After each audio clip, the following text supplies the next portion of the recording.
જય શ્રી કૃષ્ણ બાળકો.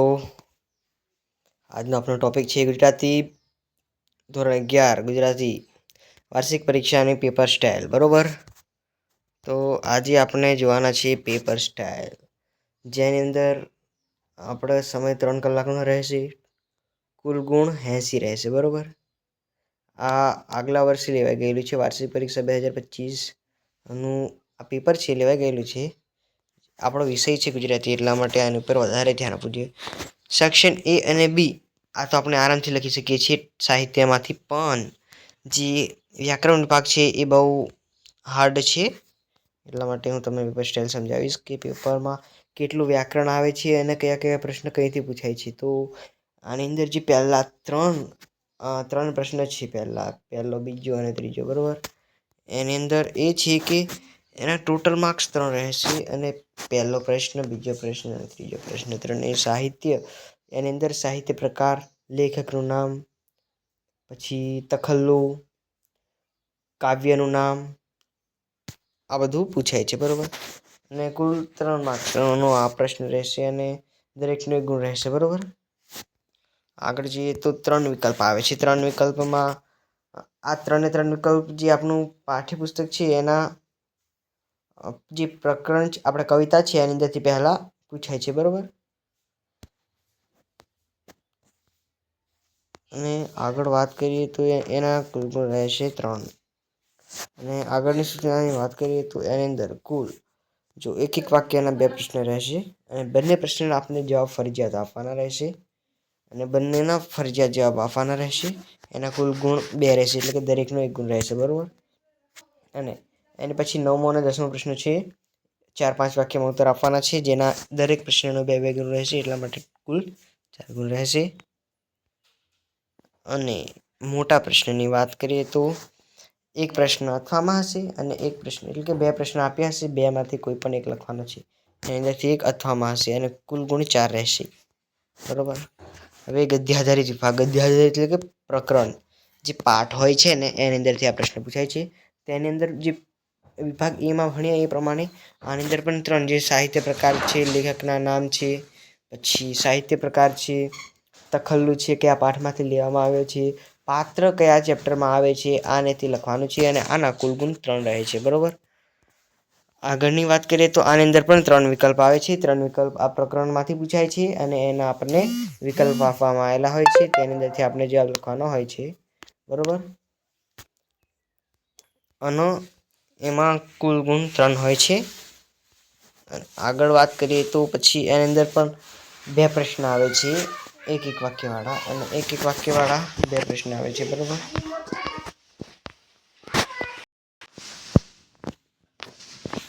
તો સોરી, બ્રેક થઈ ગયો હતો મારો.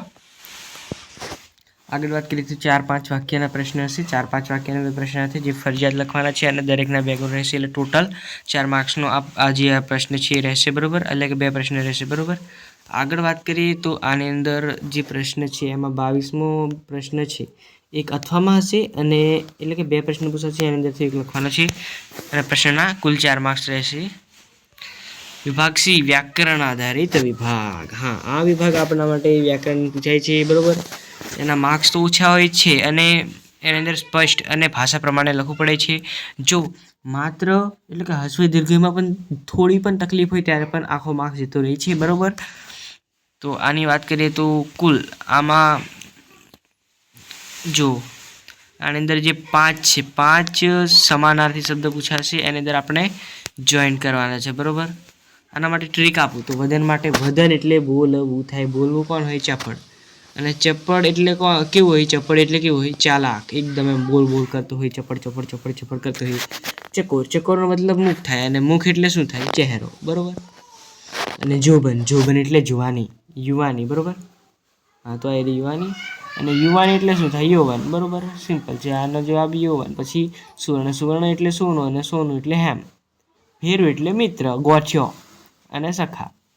બરોબર, આ પ્રમાણે આના જોડકા રહેશે. બરોબર, આ તો હું એ ખાલી કરી છે.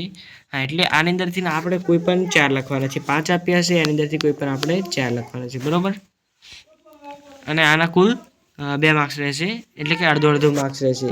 દરેકનો અડધો રહેશે, એટલે કુલ 4 લખશું ત્યારે 2 મળશે માંડ. આગળ વાત કરીએ તો જે આ વાક્ય આપેલા છે એની અંદરથી આપણે કોઈ પણ ગમે, એટલે કે 5 આપેલા છે એની અંદરથી ગમે તે 4 લખવાના છે.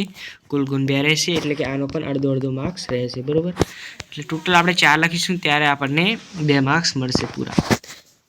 બરોબર, હવે એક લઈ લે. ચાલ નિર્સાર્થ હવે જો અંધકારની પીછી ફરી.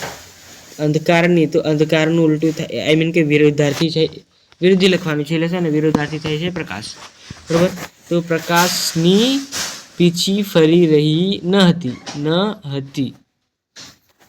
બરોબર, આ રીતે લખવાનું રહેશે અને વાક્ય બનાવવાનું પણ રહેશે. અને આની અંદર આગળ વાત કરીએ તો જે 5 આપેલા છે એની અંદરથી કોઈ પણ 4 લખવાના છે. ટોટલ 2, એટલે કે અડધો માર્ક્સ રહેશે દરેકનો અડધો, એટલે કુલ 4 લખીશું ત્યારે આપણને માંડ 2 માર્ક્સ મળશે. બરોબર, એટલે વ્યાકરણ વિભાગમાં જે ટોપર હોય છે એના માર્ક્સ વધારે કપાતા હોય છે, એટલે વધારે નહીં કપાતા હોય છે, પણ તેને જે વ્યાકરણ વિભાગ ખાસ આવડે છે, જે એવરેજ વિદ્યાર્થી છે એમને તો A, B, C અને Eમાંથી જ માર્ક્સ મળે છે અને Dમાંથી મળે છે. આ Cમાંથી વધારે માર્ક્સ એ લોકોને મળતા નથી. બરોબર, તો વાત કરીએ જેમ નવી પરણેલી સ્ત્રીને શું કહેવાય? નવોઢા. શું કહેવાય? નવોઢા. બરોબર, આ રીતે આપણે શબ્દ સમૂહ માટે એક શબ્દ લખવાનો છે અને તળપદા શબ્દનું શિષ્ટ રૂપ આપો. બરોબર, એનો પર અડધો માર્ક્સ રહેશે અને 1 માર્ક્સનો પ્રશ્ન છે, એટલે કે બંનેના લખવું પડશે જવાબ. આની અંદર કોઈ વિકલ્પ રહેશે નહીં. બરોબર, અને સાચી જોડણીની વાત કરીએ તો મુસીબત, એ ઘણી મુસીબત આવેલી છે, ઉત્કંઠા આપેલી છે, તો આની સાચી જોડણી લખવાની છે. બરોબર, મુસીબત એટલે શું? આની સાચી જોડણી લખવાની છે. હસ્વ દીર્ઘ ઉલટું થઈ ગયું છે, એને આપણે કમ્પ્લીટ કરવાનું છે. બરોબર, અને એનો પણ જે માર્ક્સ રહેશે એ અડધો રહેશે, એટલે કે ટોટલ 1 માર્ક્સનું રહેશે. બંનેના લખશું ત્યારે અડધો એટલે કેટલા થયા? કુલ 1 માર્ક્સનું થશે. બરોબર, આગળ જઈને વાત કરીએ તો એમાં જે રવિ, હવે અર્થભેદ, પ્રમાણ અને પ્રણામ. પ્રમાણ એટલે માપ અને પ્રણામનો મતલબ થયો નમસ્કાર. બરોબર, અહીંયા લખાયું જગ્યા તો નહીં પણ લખું છું નમસ્કાર. આ રીતે થશે. અને આની અંદર માર્ક્સની વાત કરીએ તો અડધો માર્ક્સ હશે, એટલે ફરજિયાત બંને લખવાના રહેશે. 1 માર્ક્સ ત્યારે માંડ આવશે આપણો. પછી આગળ વાત કરીએ તો રૂઢિપ્રયોગ કોઈ પણ 2નો અર્થ આપી વાક્યમાં પ્રયોગ કરો, એટલે કે 3 આપ્યા છે, એટલે કે અથવામાં મળી જશે આપણને. બરોબર, હવે આની અંદર આપણે ખાલી 2 લખવાના છે અને 2 માર્ક્સ છે, એનો મતલબ કે આનો 1 માર્ક્સ હશે, 1 અને 1 એટલે કુલ 2 માર્ક્સનો આ થશે. બરોબર, આગળ જતા વાત કરીએ તો આની અંદર લાસ્ટમાં આવે છે જે પાછળ સૂચના આપેલી છે: સંયોજક, પ્રત્યય સુધારો, વિભક્તિ ઓળખાવો, વાક્યનો પ્રકાર ઓળખાવો, કર્મની વાક્ય બનાવો, આજ્ઞાર્થ વાક્ય બનાવો. આ પ્રમાણે સૂચના આપવામાં આવેલી હશે, જેની અંદરથી આપણે લખવાનું છે. અને આગળની વાત કરીએ તો સંયોજક શોધો. સંયોજકનો જ્યારે ત્યારે જ અહીંયા છે, જ્યારે ત્યારે આના સંયોજક છે, એટલે કે જે શું કહેવાય, જે શબ્દ વડે જે 2 વાક્ય જોડાતા હોય છે એને આપણે સંયોજક તરીકે ઓળખીએ છીએ. આની અંદર ફક્ત સંયોજક સુધીને લખવાના છે, આની અંદર પૂરું વાક્ય લખવાનું નથી. બરોબર, પ્રત્યય સુધારો. નાનપણથી બોરા વીણવા જતા. આની અંદર નાનપણમાં, અહીંયા થી છે ને ત્યાં માં આવશે. બરોબર, નાનપણમાં બોરા વીણવા જતા. આની અંદર પ્રત્યય સુધારો થઈ ગયો. આગળ વાત નહીં કરીએ, કારણ કે પછીનું ચેપ્ટર છે, આપણે પછીનો જે પેપર સોલ્યુશનનો વિડીયો લાવીશું એની અંદર આપણે આની વાત કરીશું. વિભક્તિના પ્રકાર ઓળખાવો, વાક્ય ઓળખાવો, કર્મની વાક્ય.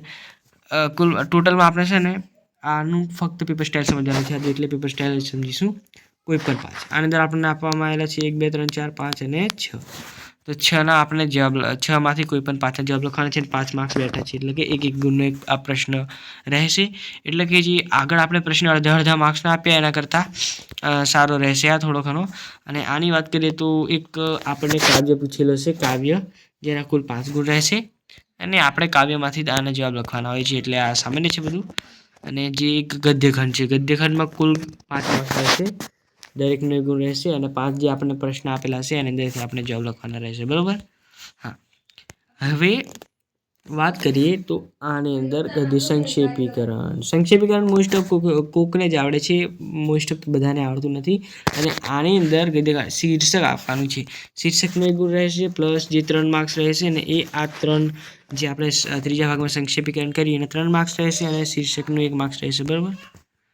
આની વાત કરીએ તો આની અંદર કંઈ કરવાનું રહેતું નથી. આ 1 2 3 4 5 6 7 8 લાઈન છે, તો 8ના 3 ભાગ પાડવાના છે. એટલે કે જે 8 પછી 3 ભાગ પડે એટલે કે 2 અઢી લાઈન જેટલી, જે અઢી લાઈન હોય ને એટલું લખવાનું છે. બરાબર, વધારે લખવાનું નહીં. આની અંદર આ જે પેરેગ્રાફ આપેલો છે એને શોર્ટ કરીને લખવાનું છે ટૂંકમાં, બસ. યોગ્ય વિરામ ચિહ્નો અને વાક્ય મૂકી ફરીથી લખો. આની અંદર તો જે પુસ્તક સાહિત્યને કમ્પ્લીટલી વાંચ્યું હશે, એકદમ ધારીને જો એક શબ્દ યાદ હશે તો જ આ તે વ્યક્તિ આને લખી શકશે. બરાબર.